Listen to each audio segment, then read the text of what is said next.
우리 좌우에 계신 분들과 격려하겠습니다. 하나님 오늘도 살아서 우리 가운데 역사하십니다.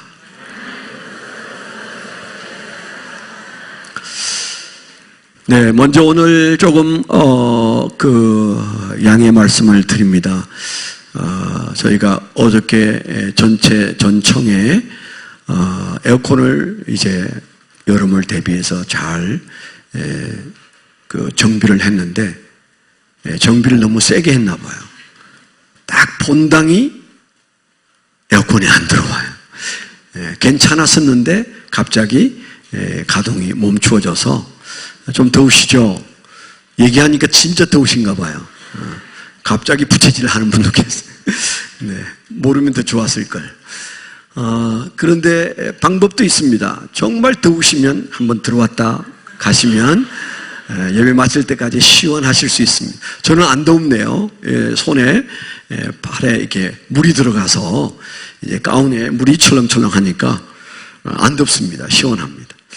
그래서 미안해서 에어컨을 끄도록 하겠습니다. 네, 저만 시원하게 할 수가 없어서 에어컨을 껐습니다. 네, 일부 예배 때는 설교가 아주 진지하게 길게 했습니다. 일부 예배 때의 설교를 반 정도 해야 되겠다, 그렇게 마음을 먹고는 있습니다. 잘 될는지는 모르겠습니다. 오늘 우리가 좀 이제 생각하려고 하는 말씀이 사도행전 4장의 말씀이고, 설교 제목이 가정교회 새 축, 그렇게 되어 있습니다. 우리 교회에서 지난 12월 달에 미국으로 이민 간 가정이 있습니다. 한 번에 8명이 미국으로 가버림 때문에 지금도 그 자리가 보일 정도입니다. 그 가정은 독특한 가정이에요. 수요일 저녁은 100% 제 기억에는 단 한 번도 안 빠지고 8명이 다 예배에 주일 저녁에도 나오고 수요일 저녁에도 나왔어요. 그런데 그 가정이 옴싹 8명이 미국으로 이민을 가게 되어서 제가 아주 서운하고 안타깝고 그랬었어요. 이상호, 양선미 집사님의 가정, 강희, 혜진, 건희, 예진, 수진, 은진, 그렇게 6명의 자녀가 우리 교회에서 처녀 총각이 만나가지고 자식을 차례로 낳기 시작하더니 6명까지 자식을 낳고 오래 같이 살 줄 알았더니 미국으로 갔습니다. 미국으로 간 가장 큰 이유는 아버님께서 미국에서 사신데 오래전에 이민 초청을 했는데 갑자기 이민국에서 미국에 들어와도 좋다. 그래서 신청한 것을 어떡하나 고민하다가 가기로 결정을 했습니다. 아버지가 연로하시고 병들어 있어서 이제 가기로 마음을 먹었는데, 그런데 이분들이 이제 미국에 갈 그 무렵에는 그 아버님이 건강을 지탱할 수 없어서 요양원에 들어가셔서 복양을 할 수 없는 상황이 되기도 했습니다만은, 그러나 가기 전에 저에게 그랬어요. 목사님, 제가 미국에 가는 첫 번째 이유는 아버지가 계셔서 가는데 두 번째 이유는 휴스턴 서울교회 때문에 갑니다. 그랬어요. 우리 교회에 있으면서 가정교회 효시에 해당하는 휴스턴 서울교회 최영기 목사님도 오셔서 부흥회하시고, 또 지금의 담임 목사로 계신 이수관 목사님의 부인 되시는 이현주 사모님도 부흥회하시고, 또 권인순 목자도 부흥회하시고, 또 구본채 목자도 와서 목자 또 특강도 하시고, 뭐 이렇게 하면서 휴스턴 서울교회 분들이 많이 왔다 가셨어요. 그러면서 그 휴스턴 서울교회 가정교회에 대한 막 꿈이 생겨가지고 꼭 그 교회 가서 한번 보고 싶고 신앙생활 해보고 싶다, 그런 마음을 가지고 있다가 나 그래서 미국 가야지, 그렇게 마음을 먹었다는 겁니다. 그래서 미국 가면 바로 휴스턴 서울교회가 있는 휴스턴으로 갈 겁니다. 8 식구가 그런 얘기를 했어요. 그래서 설마 그럴까? 그랬더니 진짜 미국 뉴욕에 떨어졌는데 수습을 한 다음에 바로 휴스턴 서울교회가 있는 휴스턴으로 이사를 갔어요. 아무도 없고 아무 대책도 없는데 그 교회 등록할 마음으로 휴스턴으로 간 거예요. 어떻게 보면 좀 무모한 사람들이지 않습니까? 이분들이 이제 가기 전에 들어서 아시는 것이 그 교회는 기신자는 등록을 안 받는다. 그 교회 교인이 될 수가 없다. 이 사실을 제가 얘기를 여러 번 했잖아요. 그래서 이분이 걱정이 생긴 겁니다. 우리가 그래서 휴스턴까지 가는데 그 교회가 아름다운 교회에 다녔던 집사라는 사실을 알고는 안 받아주면 어떡하나. 그 교회 때문에 미국을 갔는데 안 받아주면 어떡하나 고민을 해서 우리 전상진 집사님이 휴스턴 서울교회를 주재원으로 있을 때 다녔고 그래서 그때 아는 목자에게 연락을 했어요. 어떻게 좀 이렇게 위장 등록이 안 되겠냐. 간곡하게 말하니까 그분이 그럼 어떻게 한번 해보자. 그래서 제가 이수관 목사님을 잘 아는데도 그분에게 전화를 하거나 메일을 보내지 않았어요. 왜냐하면 내가 부탁했다가 노 하면 그 끝이니까 모른 척하고 있었어요. 어느 날 갑자기 메일이 왔어요. 목사님, 그 교회 이상호 집사라는 분 가족이 8명이 등록하겠다고 하는데 이거 어떻게 하면 좋습니까? 저한테 그렇게 메일이 왔어요. 그때서 제가 이제 답장을 보냈어요. 목사님, 사실은 제가 목사님에게 부탁하지 않은 것은 목사님 입장이 곤란할까봐 제가 연락하지 않았는데 정말 그 가정은 휴스턴 서울교회 가려고 미국 갔습니다. 아무 연고가 없는데 거기 간 것은 그 교회 가기 때문입니다. 만약에 거부하면 복잡한 일이 생깁니다. 제발 그분들을 받아주세요. 신앙생활 정말 잘할 겁니다. 미국 간 목적이니까 받아주셔야 돼요. 제가 그랬거든요. 그런데 이수관 목사님이 고민하다가 받아주셨어요. 그래서 한국에서 왔고 그 다음에 특별한 케이스니까 받아주겠다. 그래서 그분들이 이제 거기에 다니면서 아주 행복한 신앙생활을 해요. 지난주 화요일 날 한국에 오신 이수관 목사님을 제가 만났어요. 그분이 첫 마디가 목사님, 이상호 집사님 부부 신앙생활 잘하고 있어요. 그래서 제가 막 붙들고 너무너무 고맙습니다. 그 교회는 기신자 안 받아주는데 받아주셔서 그분의 소원이 풀려서 너무 감사합니다. 신앙생활 잘하고 곧 목자 될 겁니다. 제가 이제 그렇게 얘기를 했거든요. 이분이 가기 전에 목자 무척 하고 싶어 했어요. 그런데 미국 가야 되기 때문에 분가를 하기가 어려운 상황이어서 본인은 몇 달간이라도 목자 해보고 가고 싶었는데 제가 그건 안 되겠다고 그랬어요. 몇 달 하다가 가면 남아있는 목원들이 뭐가 되냐. 그래서 그분은 정말 우리 교회에서 목자도 해보고 싶었던 사람이에요. 우리 교회 교인들이 그분 같은 마음을 다 가지면 얼마나 좋을까 그런 생각을 합니다. 저희 교회가 여러분 아시는지 몰라도 우리 한국에서 큰 교회는 아닙니다. 옆에 큰 교회가 있기 때문에 작은 교회라고 해야 맞아요. 그렇지만은 교회 규모가 작다고 시시한 교회는 아니라고 생각합니다. 아멘? 네. 아멘 소리가 시원찮네. 10분 늘어났어요. 10분 늘어났어요. 네. 저희 교회가 제가 볼 때, 제가 냉정하게 봐도, 야, 한국 교회가 이만하면 그렇게 타락한다는 말은 안 들을 텐데, 그런 마음이 들 정도로 여러분들의 신앙이 아주 우수하지는 않아도 정말 신앙생활 잘하고 계세요.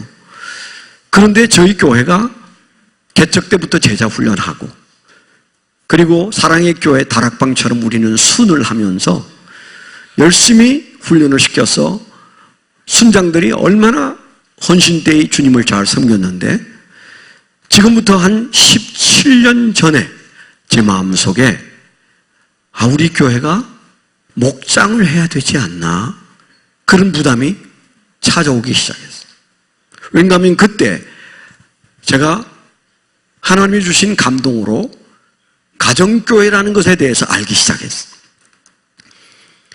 그런데 그 가정교회와 우리 교회를 비교해 보면 뭔가 좀 부족해요. 근데 그 부족한 것이 마음을 자꾸 때리는데 제 마음속에는 그걸 바꾸면 어떻게 해? 내가 은퇴를 좀 앞으로 남기고 있는데 지금 그거 바꾸면 나도 고생이고 우리 교인들도 고생인데 그런 마음이 제 마음속에 많이 들어서 제가 하나님 앞에 주님 그대로 가면 안 될까요? 하나님 보시는 대로 우리가 열심히 잘하고 있지 않습니까? 저 순장들이 얼마나 애를 쓰고 있는데 뭘 더 바라겠습니까? 그런 하나님에게 자꾸 말씀을 드리면서 하루, 이틀, 1년, 2년 연기를 한 게 10년 정도 흘렀어요. 점점 제 눈에 가정교회가 크게 보이면서 주님이 제게 주시는, 성령이 주는 부담이, 너희 교회 훌륭한 그 일꾼들이 정말 목회의 재미를 느끼게 해야 되는데 너는 너가 원하던 그 순장들이 어느 정도 행복을 느끼는 것 같으냐, 그런 마음을 계속 주셨어요. 제가 살펴봤을 때 기대치의 한 60% 정도 보람을 느끼고 있었어요. 그래서 제 마음속에 가정교회로 가야 그게 올라갈 수 있다. 제가 견디다 지금부터 7년 전에 가정교회를 하겠다, 그렇게 말하고 제가 먼저 공부를 한 다음에 이제 우리 교회에 선포하고 가정교회가 시작이 되었습니다. 7년째 가고 있는 가정교회입니다. 근데 여러분은 어떠신지 몰라도 저는 이 가정교회를 시작하고 마음고생이 많아요. 그리고 좀 힘들어요. 안 하던 방법을, 남이 쓰던 방법을 도입해서 해야 되는 것이 부담되고, 또 나름대로 잘한다고 생각했는데 가정교회로 생각하면 좀 뭔가 많이 부족하고, 그러니까 좀 만족스럽던 마음이 이제는 부족하다는 생각 때문에 부담이 되는 마음이 있고, 더더욱이 65세 은퇴가 코앞에 있는데 우리 가정교회는 아직도 미완성이라는 생각이 제 마음속에 있기 때문에 마음에 부담이 되는 건 사실입니다. 그리고 목자, 목녀로 있으면서 좀 힘들어하는 분들을 이렇게 보면 제 마음속에 저분들에게도 내가 부담을 주었나 보다. 세상에 많고 많은 99%의 교회는 적당히 해도 잘한다고 생각하면서 사는데, 우리 교회 목자, 목녀는 열심히 하면서도 이래서는 안 되는데, 이 정도 기도해서는 안 되는데, 이렇게 전도해서는 안 되는데, 그런 마음들이 다 있으시거든요. 왜냐하면 수준이 워낙 높은 것에 딱 마음이 있기 때문에 자신이 하고 있는 것을 잘한다고 생각하는 사람들이 많지 않으세요. 그래서 그런 분들을 보면 힘들고, 또 아직 미완성이 된 나는 담임 목사 자리를 내려놔야 된다는 사실도 부담이 되고, 그런 마음들 때문에 사실은 제 목회 한 구석에서 지금 가정교회를 생각하면 아직도 해결하지 못한 문제 때문에 좀 힘들어요. 잘하고 있는 가정교회와 비교했을 때 우리 교회는 한 80% 정도 쫓아왔어요. 아직 그 20%라고 하는 거대한 갭이 우리에게 아직 있는 겁니다. 그래서 지난 주중에도 그 유명한 그 심영춘 목사님이 가정교회 부흥회를 하지 않았겠습니까? 은혜를 많이 끼치고 저도 그분에게 많이 배웠어요. 그분은 지금부터 20년 전에 제가 제자 훈련을 강의할 때 제게 와서 제자 훈련을 배우고, 그 다음에 제가 멘토링 세미나를 할 때 사랑의 교회 수양관에서 일주일 동안 세미나를 할 때 와서 열심히 배웠어요. 이번에 만나서 20년 만에 만났는데 이런저런 얘기를 들어보니까 멘토링에 대해서 그대로 깨고 있더라고요. 그리고 그걸 실제로 실천하고 있어요. 이름은 가정교회라고 하지만 그 돌아가는 엔진은 제가 가르쳤던 내용들이 그 안에 오롯이 있더라고요. 근데 그분은 한 12년 정도 그 제자훈련 오카남 목사님에게 배우고 저에게 워크숍을 배운 그분이 그걸 하면서 뭔가 잘 안 돌아가는 것 때문에 너무너무 힘들어했어요. 그러다가 지금부터 9년 전에 그분이 가정교회를 알고 난 다음에 너무 행복해지고, 그리고 그분과 함께 그 교인들이 얼마나 헌신된지 여러분 이번에 몇 분이 오셔서 간증했잖아요. 목사님들처럼 헌신된 목자, 목녀들이 그 교회에 적어도 한 30여 명이 있는 거죠. 교회가 큰 교회가 아니에요. 우리 교회 한 3분의 1 정도, 4분의 1 정도 되는 작은 교회지만은 전국에 있는 가정교회 하는 목사님들은 그분을 모르는 사람이 없어요. 또 그 교회를 모르는 사람이 없어요. 14억 들여서 연수관을 지었는데 그 목사님들 와서 연수하라고 지어놓고 그 교회는 연수하러 오는 목사님들이 짜들어 많아. 나도 그 연수 좀 가고 싶은데 내가 당신에게 끼친 은혜가 있으니까 좀 빨리 좀 한번 해보시오 그랬더니 목사님 11월 달에만 오실 수 있습니다. 그 안에는 꽉 차서 안 됩니다. 나 그때 은퇴하는데 그랬더니 그렇죠. 그분 표정은 그냥 은퇴하세요 뭐 이런 표정이었어. 제 마음속에 내가 은퇴를 해도 그 연수를 꼭 가보겠다. 그래서 제가 이번에도 그분에게 몇 가지를 귀하게 배웠어요. 이분은 고민하면서 가정교회를 이렇게 이끌어 가니까 그런 결과가 나오는구나 하는 것을 배웠어요.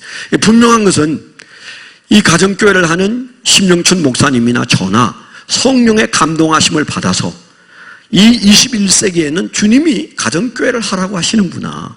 그걸 음성으로 듣든지 환상을 보든지 깨달았든지 그런 사람들이 지금 현재 매달려서 그 씨름을 하고 있습니다.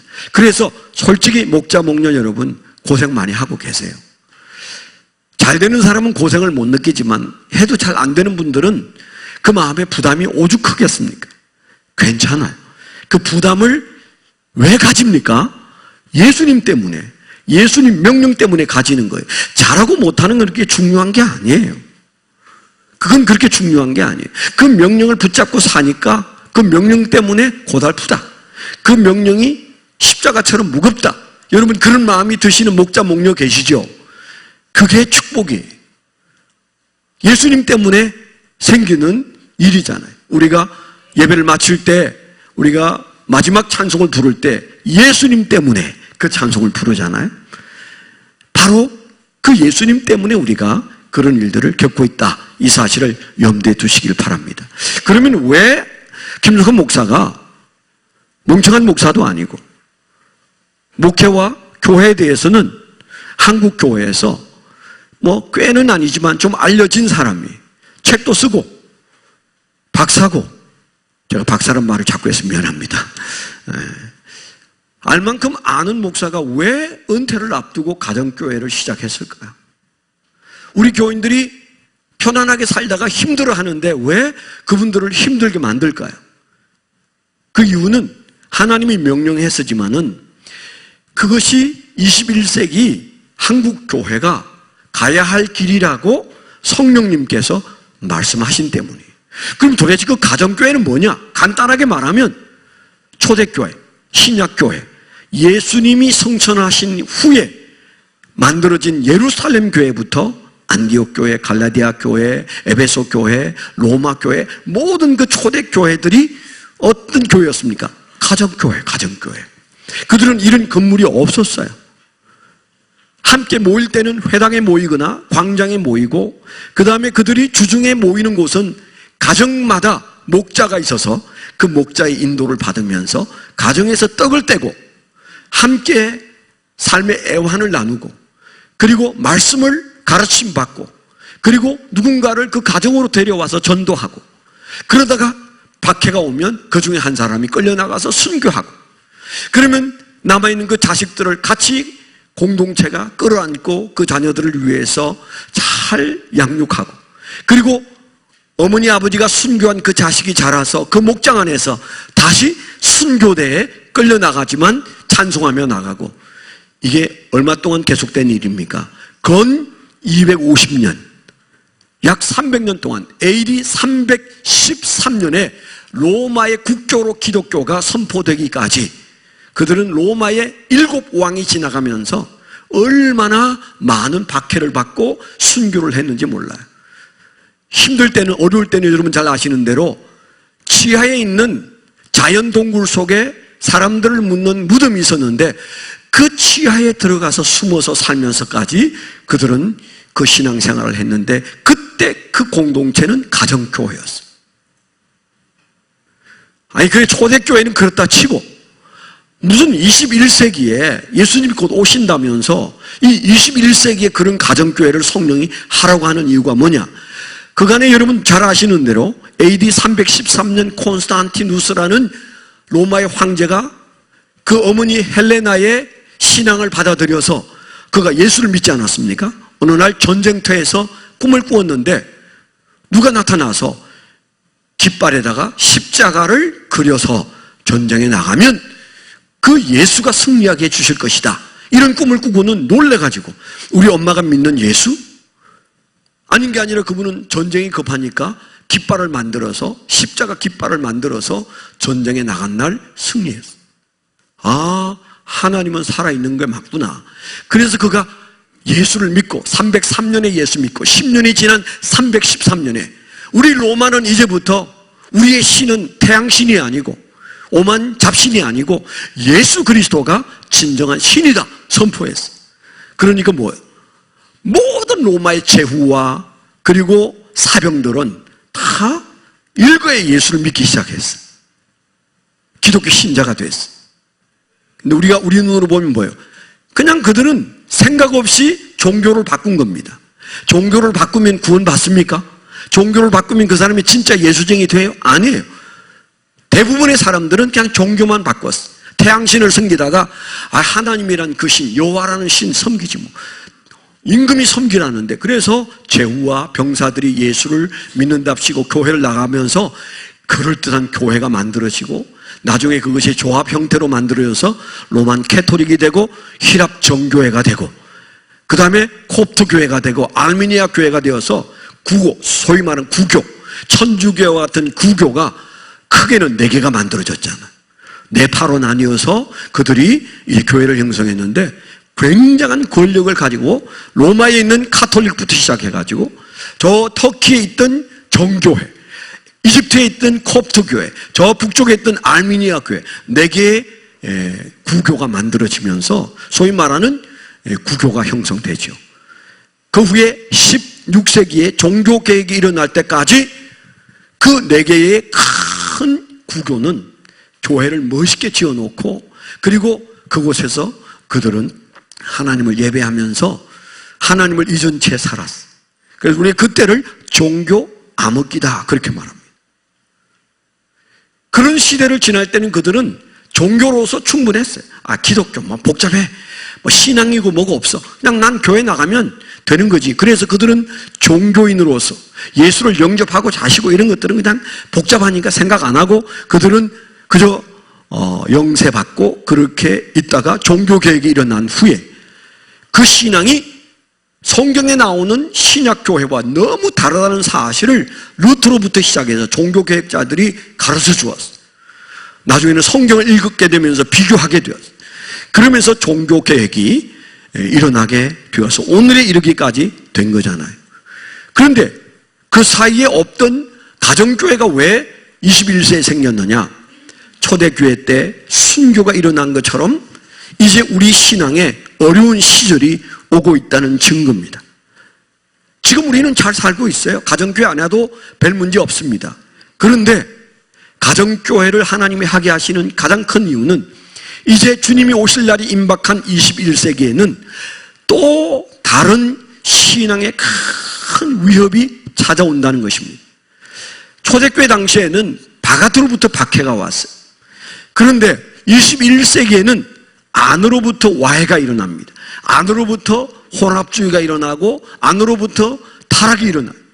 그래서 우리가 예수 믿기가 누가 못 믿게 해서 어려운 것이 아니라 내가 안 믿어지고 그보다 더 좋은 것들에 마음이 빼앗기고 우리 마음이 분산되고 우리 마음이 타락해서 마귀가 박해를 주는 것보다도 더 어려운 붕괴가 일어나는 때가 21세기. 한국은 벌써 그 시대가 왔습니다. 지난번에도 말씀을 드린 대로 여러분 한국 교회 가장 심각한 문제가 뭡니까? 가장 심각한 문제는 다음 세대가 예수를 안 믿는다는 겁니다. 어느 교파고 어느 교회를 막론하고 집사, 장로, 목사, 자녀들이 예수 안 믿어요. 교회는 와서 앉아있지만은 그냥 핸드폰 들여다보고 빨리 맞춰라, 빨리 맞춰라. 그러고 앉아있어요. 네. 아니, 우리 교회도 3부 예배 가면 뒤에서 보면 3분의 1은 핸드폰 펴놓고 있어. 그거 만일에 끄라고 하면 교회 안 나올 거요? 아까도 들어오면서 보니까 어떤 세 분이 핸드폰을 들여다보고 있어. 우리 여기. 핸드폰 끄는 것이 믿음입니다, 지금은. 전화 안 받아도 괜찮아요. 지구 안 무너집니다. 예배 드릴 때만큼은 주님에게만 관심이 있습니다. 이것도 신앙 중에 하나예요. 딱 꺼버리고 여러분들이 하나님에게 집중할 수 있으면 좋겠어요. 아멘. 오늘은 할 수 없고 다음 주일부터 예배 드릴 때 핸드폰 딱 끄고 1시간 반 동안 예배 드린다. 12시 반까지 예배 드린다. 여러분 그런 마음을 가지시면 하나님께서 그 어느 때보다도 이 시대는 핸드폰 끄는 사람을 기뻐하십니다.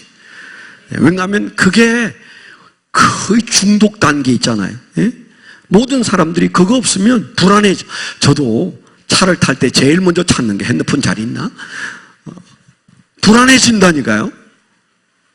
그렇기 때문에 저와 여러분들이 21세기에는 저 로마의 네로가 와서 우리를 잡아가서 창을 찔러 죽이는 게 아니고 사자의 밥이 되게 하는 게 아니고 우리 안에 스물스물 세상이 기어다니면서 너 그 재미없는 신앙생활 그만해.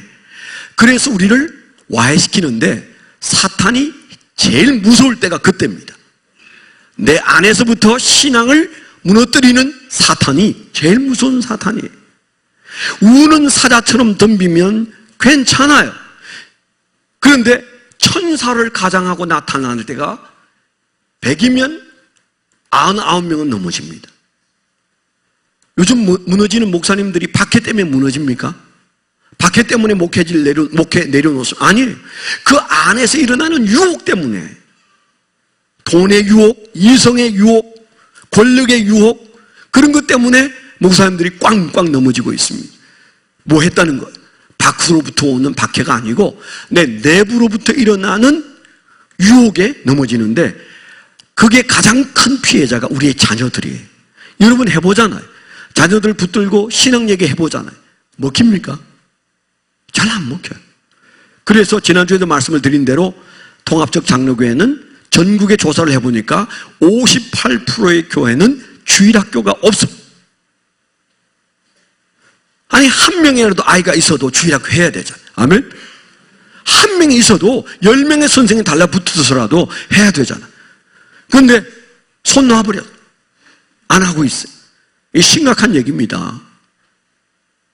그럼 우리 자녀들이 어떻게 되겠어요? 가정 안에서도 신앙교육이 안 되고 공부 때문에 못 시키고 교회도 손 놓고 있고 그래서 이 교회 저 교회가 유년주일학교부터 시작해가지고 중고등부 청년부 다 그냥 아주 죽을 지경이에요. 그나마 우리 교회도 문제는 많지만 그래도 각 부서에서 너무너무 잘하고 있어요. 청년부도 점점 부흥해서 3부 예배 청년들이 100명이 훨씬 넘는 청년들이 모여서 3부 예배를 드리고 있어요. 우리 교회 청년부 전성시대가 됐어요. 가장 많이 열심을 내고 있는 때 지금 있습니다. 그 속으로 신앙이 얼마나 잘하느냐 그건 두 번째 문제고 우선 그 귀한 청년들이 그 마음이 교회에 있다는 것만 해도 얼마나 축복인지 몰라요. 이런 시대에 우리가 살고 있습니다. 그렇기 때문에 21세기에 다시 성령님이 발동을 걸었어요. 어떤 발동을 걸었을까요? 교회 살리기 위하여 우리 영혼 살리기 위하여 성령이 역사하시는데 바로 그 성령의 역사는 가장 뚜렷한 증거 중에 하나가 가정교회를 세우고 있다는 사실입니다. 가정교회를 하는 모든 목사님들은 100% 무슨 생각을 가지고 있는가 하면 성령이 역사하고 계세요. 성령이 하게 하셨어요. 되어지는 일을 보니까 성령님이 우리를 기뻐하셔요. 다 그 얘기예요.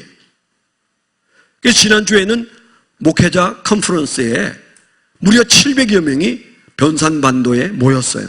여러분 지금 목사님들이 700명이 모여서 그 바쁜 목회 중에 이 5월 달에 그들이 자기 돈 내고 와서 거기에서 함께 훈련하고 함께 기도한다는 거 이거 그냥 보통 있는 일이 아닙니다. 성령이 역사하지 않으면 목사님들은 10명 모으기도 어려워. 그런데 그렇게 많은 분들이 와서 눈물로 기도하고 밤늦게까지 가정교회를 어떻게 잘할 수 있겠는가 얘기하는 그 얘기들을 제가 볼 때 성령이 내게만 역사하시는 게 아니고 우리 교회만 역사하시는 게 아니고 한국교회와 세계교회의 가정교회를 통하여 다시 21세기에 우리와 우리의 자녀들을 살리기 위해서 역사하시는구나 하는 것을 알 수 있게 되어 있습니다. 그럼 가정교회가 뭡니까? 그 말 그대로 아주 소수의 사람들이 가정에 모여서 평신도가 목회자가 돼가지고 교회와 동일한 기능을 발휘하면서 매주일 한 번 이상 모여서 그들이 기도하고 교제하고 그리고 VIP를 교회로 데려오고 그럽니다. 초대교회 당시에는 어쩔 수 없이 가정에서 모였어요. 그때 그들은 어쩔 수 없었어요.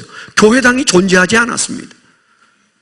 어쩔 수 없었지만 그때 성령이 그 어쩔 수 없는 상황 속에서 가정에 모이는 소수가 얼마나 놀랍게 성령 충만해지는지를 그들에게 보여주셨어요. 오늘날도 마찬가지입니다.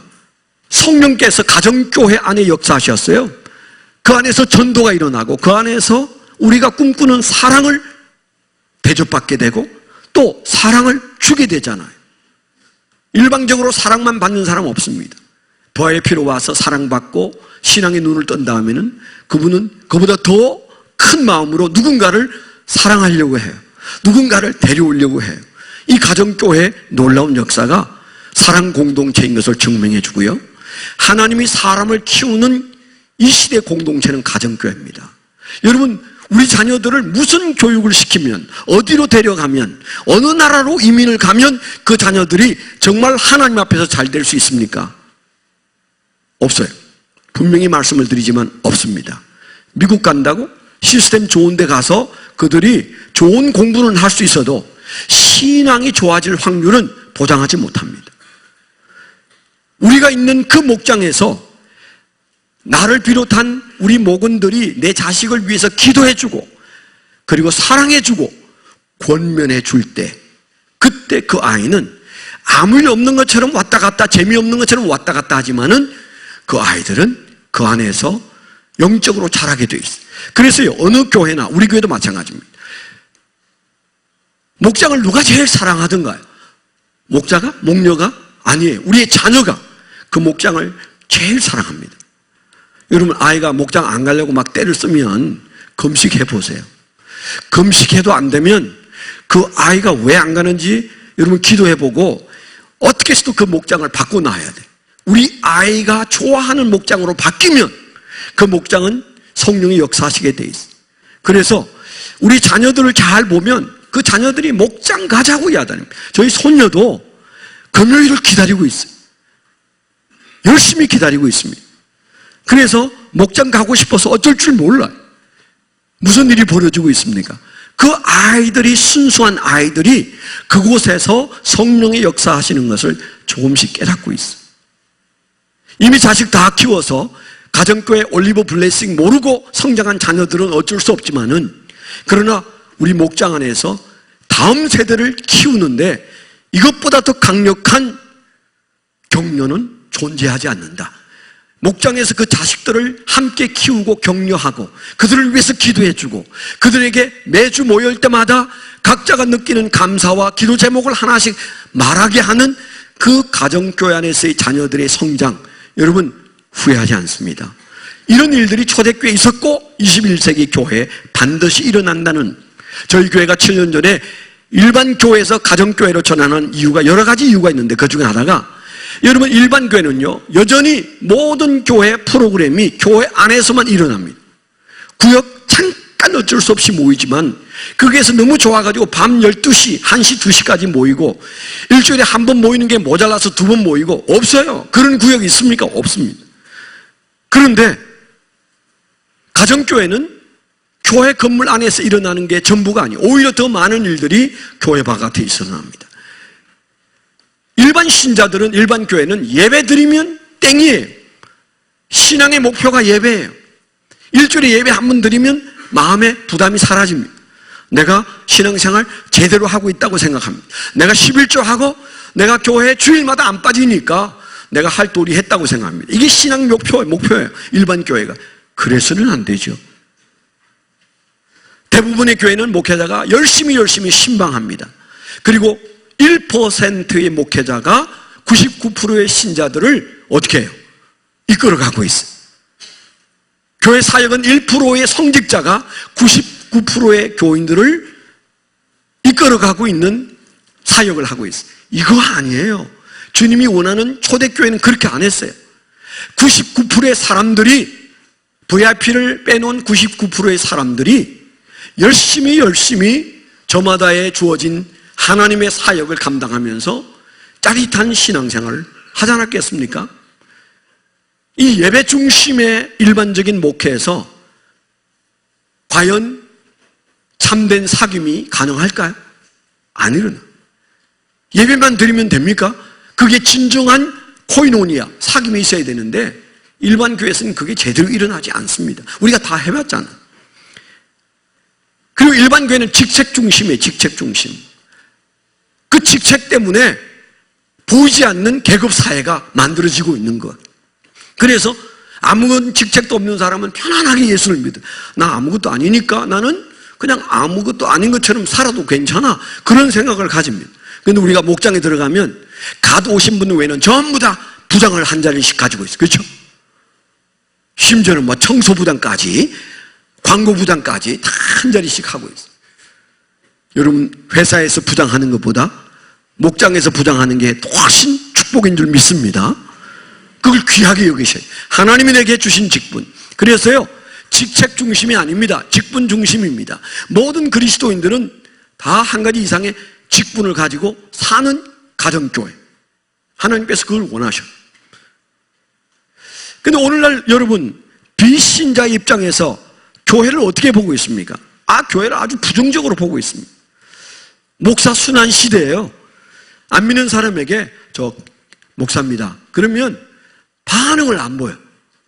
아니, 안 보이다 못해서 뭔가 별난 인간처럼 취급하고 불편한 인간처럼으로 취급하고 그래. 그러니까 이 시대는요, 목사라는 사람이 얼마나 부정적인 대상인지 몰라요. 교회는 어떻습니까? 교회도 마찬가지. 여러분, 교회로 데려오기가 얼마나 힘든데요. 우리 교회 새신자가 더러 많이 들어옵니다. 들어오는데 그 새신자의 대부분은 기신자예요. 다른 교회 다니다가 이 교회가 좋다며 그러면서 우리 교회에 친구 따라오거나 스스로 오거나 그래서 우리 교회에 앉아 계시는 거예요. 또 이 우리 교회가 마음에 안 들면 어느 날 인사도 안 하고 갈 거예요. 제가 늘 하는 얘기입니다. 우리 교회 등록한 지 1년 동안은 제가 쳐다도 안 본다는 거. 매우 냉정하게 굴더라도 용서하십시오. 하도 뒤어서 그분들은 마음의 문을 열어도 저는 마음의 문을 안 엽니다. 언제까지? 1년 동안. 정들기 전에 뭐 가면 할 수 없고, 제가 제 속마음을 보여서 미안한데 저라는 인간이 그렇습니다. 다른 교회 다니던 분, 그분은 제가 그렇게 1년 동안은 지켜만 보고 있어요. 그러나 우리 교회가 처음인 분, 이름도 외우고 새벽마다 기도하고 그분이 왔나 안 왔나 쳐다보고 온 안테나가 뽑혀서 그분을 생각하고 있어요. 왜 그럴까요?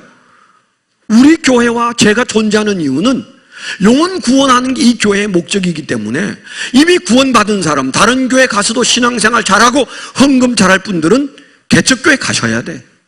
우리 교회 헌금하면 우리 부자 되면 안 되잖아. 예? 뭐 아직 부자 되려면 멀었지만, 네? 빚이 많은 교회지만. 그래서 우리 교회 생리를 잘 알아야 시험에 들지 않습니다. 우리 교회에서 1년 동안은 그냥 없는 사람 취급하고 저도 그냥 지켜보고 있는 이유는 저분은 어디 가도 신앙생활 잘 할 뿐이다. 그래도 우리 교회 오세요. 왜 올까요?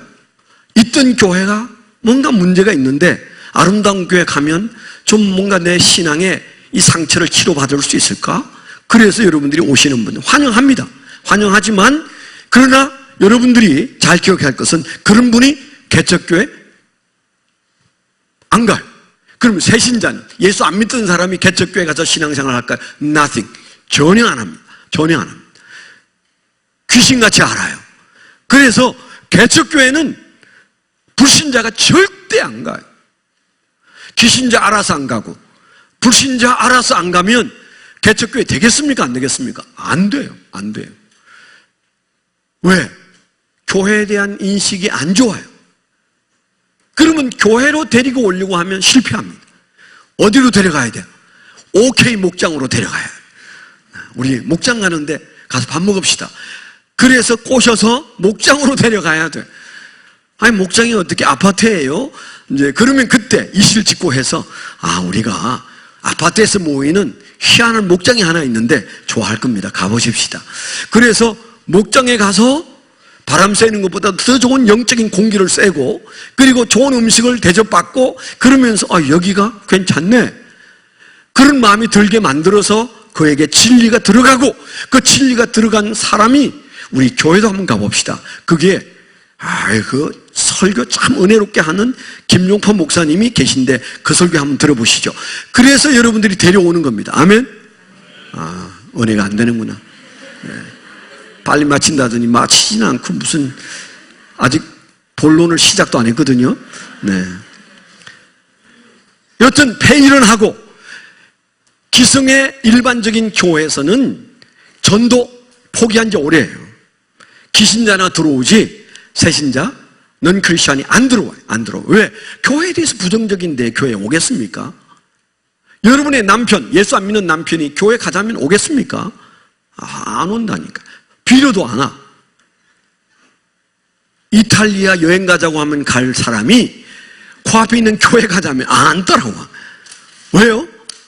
인식이 나빠, 인식이 나빠. 부정적이에요. 그러니까 교회 데려오지 마세요. 거기에다가 긴 김종필 목사의 설교를 들으면 순교 직전에 가서 갑니다. 그러니까 데려오지 말고 어디로 데려가야 돼요? 여러분 목장으로 데려가셔야 그분이 별난 세상이구나. 그래서 그 목장에서 행복해질 수 있는 거예요. 이 길이 그거밖에 없어요. 제 말을 꼭 믿으세요. 한국에서 우리가 누군가를 전도하는 길은 다른 거 없어요. 우리가 길거리 전도도 하지만은, 그래서 교회로 데려오면 안 되고 목장으로 데려가서 거기에서 서로 삶을 나눌 때, 좋은 음식 먹고 삶을 나눌 때, 희한한 세상도 있다. 나를 이렇게 환대해 주는 사람들도 있구나.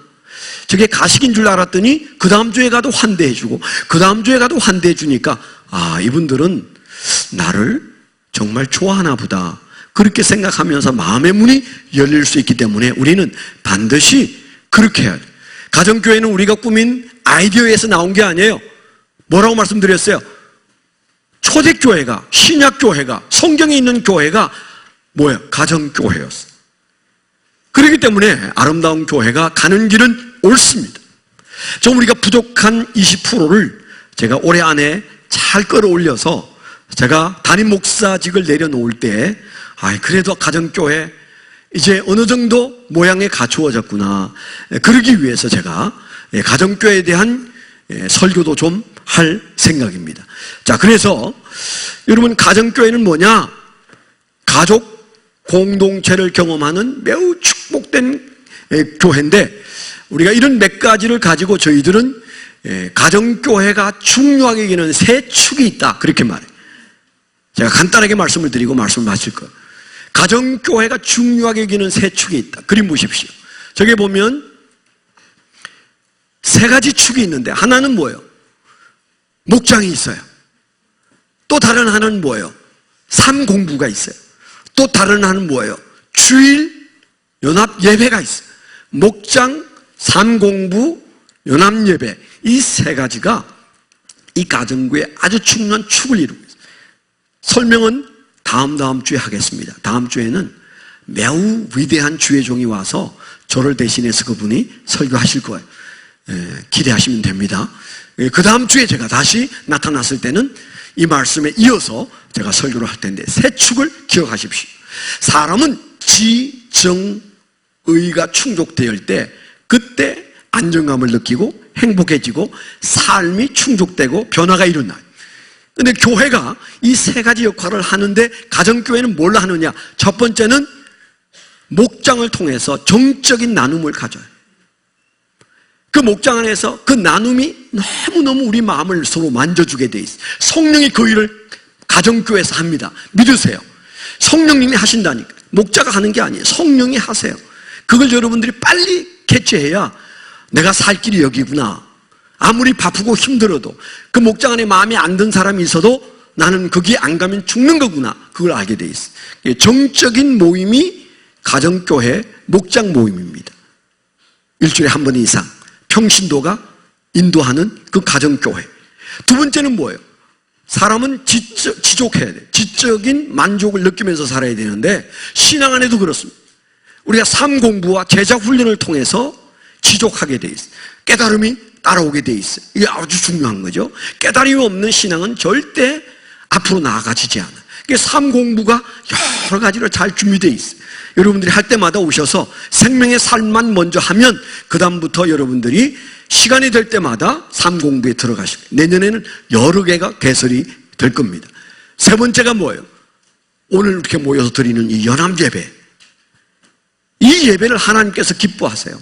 그래서 이 예배가 성숙하고 은혜로운 예배가 드려질 때 여러분 마구 살아갈 힘이 생기게 되는 겁니다. 이 세 축의 한 중심부에 누가 있어요? 담임 목사의 리더십이 있어요. 가정교회는 담임 목사가 혼자 북치고 장구치고 그냥 혼자 독재하는 교회가 아니에요. 목사와 동일한 사명을 가진 많은 목자들이 목장에서 사역을 하고 또 여러분들 끊임없이 진리를 깨닫게 하기 위하여 삶 공부가 진행되고 제자 훈련이 진행되고 그리고 일주일에 한 번씩 모여서 연합 예배를 통해서 은혜를 받고 이 가정교회가 성령이 인도하시는 21세기형 교회고 우리가 이 가정교회를 만났으니 여러분 염려 안 하셔도 돼요. 하나님께서 우리를 통해서 놀랍게 역사하실 줄 믿습니다. 기도하겠습니다. 그러고 가신 아버지